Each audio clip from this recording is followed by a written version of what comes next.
السلام علیکم، میں ہوں جمیل خان، آپ دیکھ رہے ہیں الفاظ ڈیجیٹل نیٹ ورک۔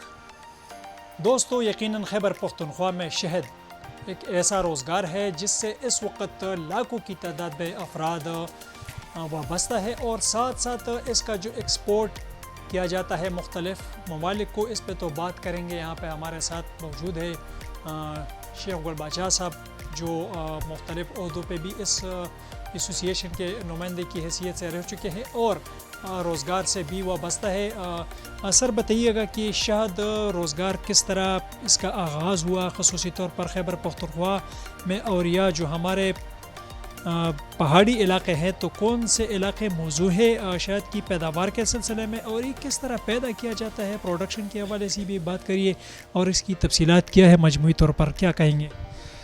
بسم اللہ الرحمن الرحیم۔ سب سے پہلے تو میں آپ لوگوں کا انتہائی مشکور و ممنون ہوں کہ آپ ہمارے اس مارکیٹ میں آئے اور ہمارے اس کاروبار کو ہائی لائٹ کرنے کے لیے آپ لوگ اتنا محنت کرتے ہیں۔ میں آپ کو سلام پیش کرتا ہوں، کیونکہ ہماری پاکستان میں یا ہمارے خیبر پختونخوا میں شہد کا کاروبار ایک انڈسٹری کی حیثیت رکھتی ہے، اور یہ کاروبار بلکہ ابھی پاکستان بننے کے بعد یا پاکستان بلکہ یہ ہزاروں سال سے اس دنیا میں یہ شہد کی مکھی جو آئی ہیں، یہ کاروبار موجود ہے۔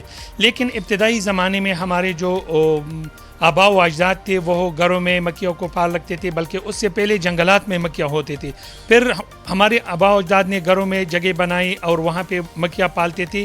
ابھی جدید سائنسی دنیا میں لوگوں نے یا انگریز لوگوں نے باکسوں کے ذریعے جو ہے کمرشل بیس پہ شہد کے کاروبار کو بڑھانے کے لیے ایک تجربہ کیا، اور یہ تجربہ پاکستان میں بھی کامیاب ہوا۔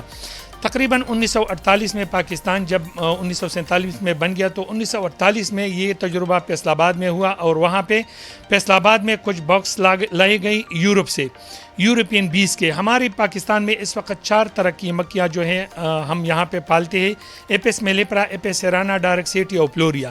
یہ 3 طرح کی مکھیاں جو ہیں یہ بری صغیر پاک و ہند کی اپنی مکھی ہیں۔ یہ ایک طرح کی مکھی جو ہے جس کو ہم ایپس میلیپرا کہتے ہیں یا یورپین بیس کہتے ہیں، یہ ہم نے باہر سے امپورٹ کیا ہے، لیکن 1948 میں وہ تجربہ ناکام ہوا، پھر 1965 میں ہوا، اس طرح سن 1970 میں ہوا۔ لیکن جب یہاں پہ افغان ریفیوجی لوگ یہاں پہ آ گئی اور UNHCR نے ان کو بسنے کے لیے گھر دی اور ان کو روزگار دلانے کے لیے انہوں نے ایک منصوبہ یہاں پہ لانچ کیا کہ کیوں نہ ہم ان لوگوں کو کچھ باکس دے اور وہ اس کاروبار کو جو ہے وہ پروموٹ کرے۔ تو اس زمانے میں جو ہے ترنا فارم انٹومالوجسٹ ڈپارٹمنٹ، پشاور یونیورسٹی اور مختلف محکموں نے اور خاص کر UNHCR نے 10 بندے 20 بندوں کو ٹریننگ دیتے تھے اور ساتھ ہی ساتھ ان کو باکس بھی دیتے تھے۔ تو اس لیول سے یہ کاروبار جو ہے پاکستان میں سٹارٹ ہوا، اور ابھی اللہ تعالیٰ کے فضل و کرم سے پاکستان جو ہے 1990 تک ہم شہد کے حوالے سے ایک امپورٹ کرنے والے ملک تھے، لیکن 1990 کے بعد پاکستان جو ہے وہ ایکسپورٹ کے درجے میں شامل ہو گیا، اور اس وقت پاکستان میں اس انڈسٹری کے ساتھ تقریباً 16 لاکھ لوگ جو ہے وہ ڈائریکٹ اور انڈائریکٹ منسلک ہے۔ سر بتائیے گا کہ اس وقت خیبر پختونخوا کے کون سے ایسے علاقے ہیں جہاں پہ مکھیاں زیادہ پائی جاتی ہے، یا کون سے درخت لگانے کی ضرورت ہے کہ اس میں مکھی اچھی طرح پال سکے اور آپ کے روزگار کو مزید دوام مل سکے؟ پاکستان خیبر پختونخوا میں تو ہر علاقے کے لوگ جو ہے اس کاروبار میں انوالو ہے، لیکن زیادہ تر لوگ جو ہے ابھی اس کاروبار میں وہ افغان ریفیوجیز ہے، اور ہم کوشش کرتے ہیں، ہماری یونین کا یہ سٹرگل ہے all Pakistan bee keeper exporter and trader کا، کہ ہم مقامی لوگوں کو جو ہے وہ ٹریننگ دے، مومن کے، باجوڑ کے، خیبر کے، وزیرستان کے، پشاور کے، مردان کے، تاکہ یہ کاروبار ہمارے اپنے لوگوں کو منتقل ہو جائے۔ اس وقت ہمارے خیبر پختونخوا میں تقریباً 30% لوگ جو ہے ہمارے لوکل لوگ ہیں، باقی 70% لوگ جو ہے وہ افغان ریفیوجیز اس کاروبار کے ساتھ منسلک ہے۔ افغان ریفیوجیز جب جائیں گے یہاں سے تو پھر اتنے کیپیسٹی ہے ہمارے لوگوں میں، تربیت یافتہ ہے کہ وہ اس روزگار کو سنبھال سکیں؟ بالکل، ہم اپنی یونین کے تھرو حکومت کو یہ سجیشن دینا چاہتے ہیں کہ اگر آپ ان لوگوں کو جانے پہ مجبور کرتے ہیں، سب سے پہلا ڈیمانڈ جو ہے ہماری یونین کا یہ ہے کہ یہ لوگ جو ہے 30-35-40 سال کے ایکسپرٹ لوگ ہیں، بی کیپنگ کے ہر اس طرح ٹریڈنگ اور ایکسپورٹ سے واقف لوگ ہیں. تو اگر آپ یورپ اور امریکہ اور یا مڈل ایسٹ سے جو ہے اور لوگوں کو لانا چاہتے ہیں انویسٹمنٹ کرنے کے لیے، تو کیوں نہ افغان لوگوں کو جو ہے لیگل طریقہ ان کو ویزی دیا جائے، ان کو لیگل کیا جائے تاکہ ہمارا کاروبار جو ہے یہ بڑھ سکے. بالکل یہ خلا اس وقت مارکیٹ میں موجود ہے، بلکہ مارکیٹ جو ہے شہد یا ہنی کا کاروبار جو ہے وہ کرش ہونے والا ہے اگر یہ صورتحال پیدا ہو گیا. یقیناً بالکل افغان مہاجرین کے جانے سے یہ روزگار متاثر ہو سکتا ہے، لیکن حکومت کو بھی چاہیے کہ اس روزگار کی طرف توجہ دے. ہمارے ساتھ شیر زمان محمد صاحب موجود ہے. بتائیے گا شیر زمان صاحب، اس وقت ماحولیاتی آلودگی پوری دنیا میں ایک مسئلہ بنتا جا رہا ہے، ماحول تبدیل ہوتا جا رہا ہے، گرمی بڑھتی جا رہی ہے، جنگلات کی کٹائی جاری ہے، تو اس کا اس روزگار پہ کیا اثر پڑے گا، کیا کہیں گے اس حوالے سے؟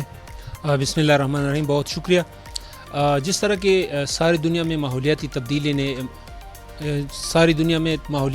نے جو کوہرام مچا ہے، تو ہمارے مکیوں کی زندگی پہ بہت زیادہ مضر اثرات اس کے مرتب ہو رہے ہیں، اور اس کی خصوصی اور جو نمایاں وجہ ہے وہ جنگلات کی کٹائی ہے. ہمارے ملک میں جو جنگلات ہیں ابھی 4% رقبے پہ ہمارے جنگلات رہ چکے ہیں. پہلے آج سے 20-25 سال پہلے یہ تقریباً 25% جو رقبہ تھا وہ جنگلات سے ڈھکا ہوا کرتے تھے، لیکن ابھی 4%. تو 4% میں ہماری مکھیاں کس طرح گزران کرے گی؟ مطلب کہ ان کی خوراک کے لیے کیا رہے گی، پودے کدھر رہیں گی؟ جو سورج کی جو تپش ہے وہ جو جون کے مہینے میں پہلے جس پوزیشن پہ ہوا کرتی تھی وہ اس سے دگنا ہوا جاتی ہے. تو زمان صاحب ایک بات ہے کہ لوگ عمومی طور پر انسان ظاہری بات ہے خوراک کرتا ہے، تو یہ کھانے کی چیز ہی ہے، تو کون سی ایسی بیماریاں ہیں جو شہد اس کے خاتمے میں بہتر کردار ادا کر سکتا ہے؟ کوئی آپ لوگوں نے طبی ماہرین سے اس حوالے سے معلومات دریافت کی ہے؟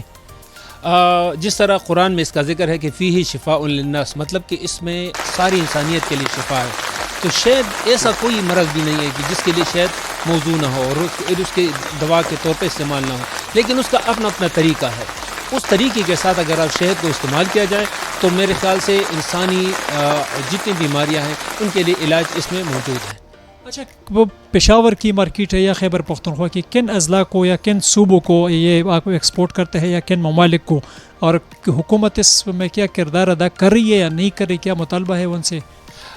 خیبر پختونخوا میں الحمدللہ شہد کی جو بڑی مارکیٹیں ہیں سارے ملک کی پاکستان کے لیول پہ، وہ خیبر پختونخوا کے پشاور شہر کے ساتھ موجود ہے، جو کہ پاک انٹرنیشنل ہری مارکیٹ اور تناب کے نام سے مشہور ہے. ان مارکیٹوں سے سارے جو ہمارا اپنا ملک ہے پاکستان میں، کراچی، اسلام آباد یا راولپنڈی، جس جگہ پہ بھی چاہیں آپ یہاں سے شہد مطلب کہ وہاں پہ چلا جاتا ہے، اور وہاں سے پھر وہیں کمپنیاں، وہاں کی جو لوکل کمپنیاں ہوتی ہیں وہ اس کو ری پیک کر کے پھر اس ریٹ سے دگنا بیچتے. لیکن یہاں سے دبئی، سعودیہ، خلیج ممالک کو سارے کو، افغانستان کو، اور اسی طرح ابھی یورپ میں بھی تھوڑا بہت جو ہے نا لوگ گفٹوں کی شکل میں ایکسپورٹ کر رہا ہے. جی بالکل، یقیناً آپ نے گفتگو سن لی شہد کے روزگار سے وابستہ افراد کی، اور یہ ایک بڑا روزگار ہے. حکومت کو بھی چاہیے، عوام کو بھی چاہیے، اور خصوصی طور پر جو خیبر پختونخوا یا افغانستان کے لوگ اس وقت ہمارے پیغام سن رہے ہیں، آپ کوئی رائے ہمیں دینا چاہتے ہیں، تجاویز ضرور اپنے کمنٹس میں دیجئے. الفاظ ڈیجیٹل نیٹ ورک کے ساتھ رہیے اور ہمارا چینل بھی سبسکرائب کریے، انشاءاللہ آپ کو آگاہ کرتے رہیں گے مختلف موضوعات پہ. شکریہ.